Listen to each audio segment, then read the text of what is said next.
Hey guys, how you doing? Welcome back to another Pokemon Unite video featuring Gardevoir. It's about time I do an updated Gardevoir guide for those of y'all that are interested. If not, Gardevoir gameplay, it's pretty fun. She's a pretty solid Pokemon to play still. I still think she is top tier in the right hands when you actually play her properly. But she takes a lot to get going. When it comes to positioning, how your levels scale, where you should be in lane, and all this side of things. There's a lot of things that goes on with Gardevoir. Why am I jungling?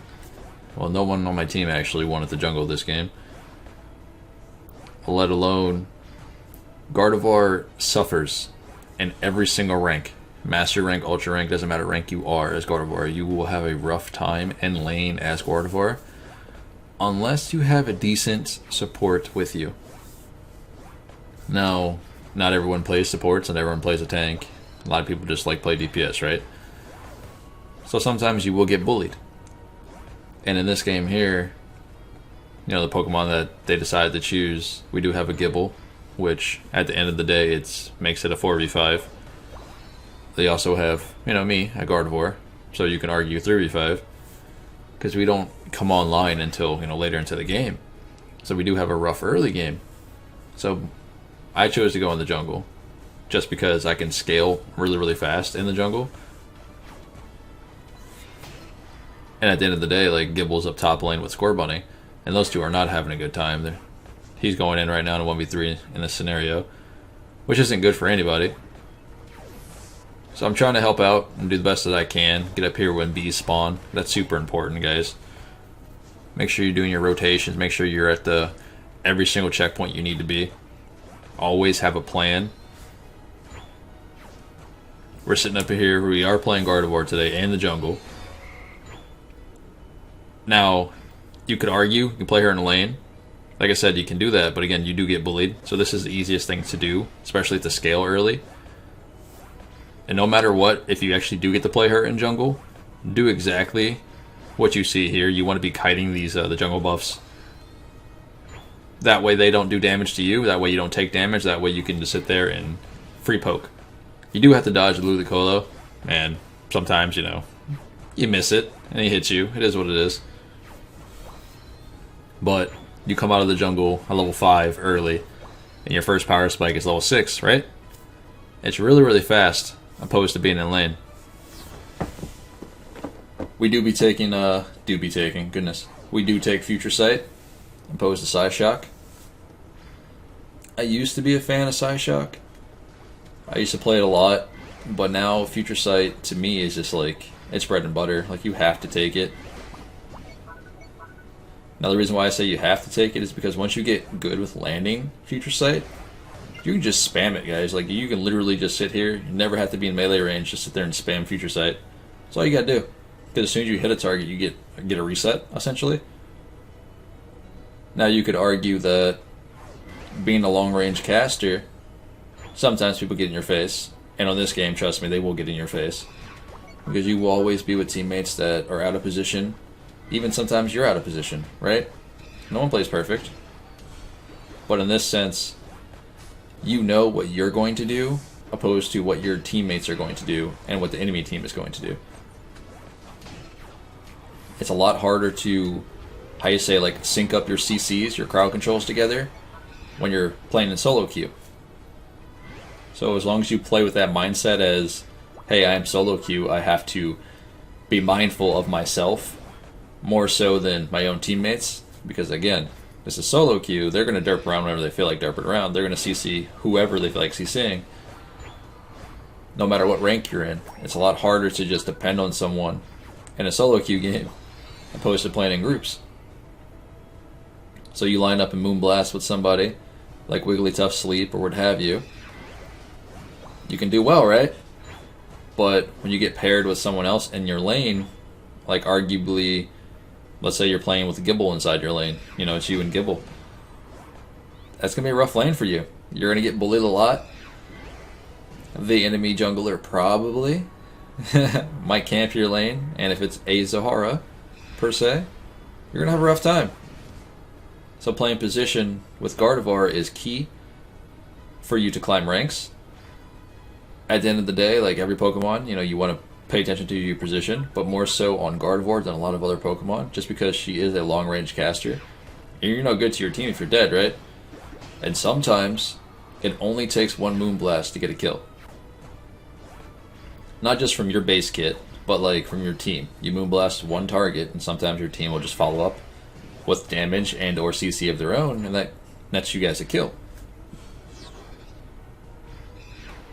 Now generally in this game here, what I'm trying to do is, I'm trying to stay ahead of experience, right? I wanted to get to level 10 as quickly as possible before the next Dreadnought spawn. Now, you may argue that that could have been a waste for an ulti, and I teleport over the wall to try to turn in. That was my fault. I did not see the Gibite here, and then I get caught, which is very unfortunate. But in any case, the ultimate, you want to make sure you pop your ult, regardless when you can pop your ult.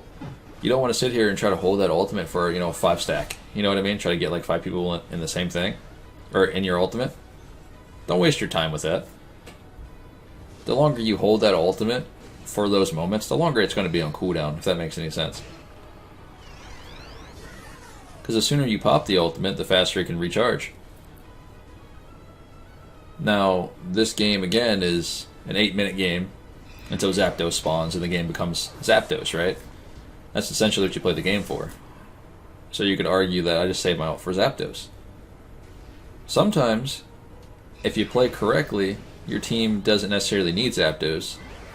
But again, being in a solo queue game, there's always going to be those teammates in which, hey, Zapdos has spawned, let's go get Zapdos. When all you had to do was defend. That was pretty good. I mean, I was going to get that 4-chain there, but I did not see him ult Cinderace. That was my bad.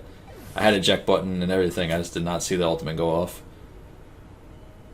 That misstep on my play, but it was doing pretty good. Like right now, we have a decent lead, or a huge lead, whatever you want to call it. So we don't need to rush over to Zapdos when it spawns. But guess what? What do we end up doing? You guessed it, we rush over the Zapdos when it spawns. Just like every other team, every other player, we always just go to Zapdos. Not trying to say Zapdos is a problem, but Zapdos is a problem. But at the end of the day, man, my team is actually doing quite well this game. I thought we would struggle a little bit, considering, what our team is. But Crustle is actually doing pretty good. And considering we have a Gibite, or a Garchomp now, he tries to do some work. Again, if you can ult one target, sometimes you get ult one target. This was super hype. Like, when this happened, this was, oh my gosh, this was super hype. Garchomp made me a little salty there because it knocked him out of my my future sight, so I did not get my reset. But we ended up picking up the kills anyway, though. Like, some plays like that, like I said, you cannot tell what your teammates are going to do. You know what I mean? Like, they can put you in a position that could just instantly get you killed. And it's out of your control, you know what I mean? And that's how solo queue games are. No matter if you feel you actually did well, your teammates will be like, wow, you suck, we lost because of you, blah, blah, blah. So when you come into these games, just never have that mindset. Just do the best you can. If you don't feel you did well, just do better next game, right? That's the way it's got to be, guys. Like I said, this Crustle did really well. Generally speaking, I always think that, like, when he picks up the wall ability, is really trolly, but he actually had some really good walls this game. And the team, for the most part, did pretty good. As long as you stick to the back lines, you need to play Gardevoir as a, per se, like a poke Pokemon, instead of in-your-face burst. Don't get me wrong, she does a lot of upfront burst damage. It's absurd, to be honest. But as long as you play positioning, you have no problem with it. Like, this Cinderace and this Greninja found out quite well. They couldn't do anything about my burst damage. This right here, I made a mistake, sadly enough. I tried to flash over the wall before it happened. Like, my flash was kind of short, if that makes sense. And I got myself killed. It was very unfortunate. So I saw where Crustle was coming to. He was coming back up here to help me out. And then Greninja comes down after I get ready to go cap, and I try to flash over to him. And did not go over the wall, got myself caught. It was pretty bad. But overall, it was a pretty good game. We made some great plays, we had some couple mistakes, but at the end of the day, man, as long as you sit here and play positioning with your Moonblast, and hopefully your teammates line up CC with you, you can go ahead and decimate and carry the games with Gardevoir. You don't need Zapdos as long as you play with your team. Don't try to play solo hero, it's not going to help you guys, trust me. But hey man, this has been another Gardevoir gameplay. Hopefully you guys picked up a thing or two here. I do appreciate you guys for tuning in. Stay tuned, I have a lot more stuff to cover right now with this game. We have new Pokemon coming out, with a lot of things coming up here soon. Stick around. I will catch you guys in the next Pokemon Unite video. I'm out.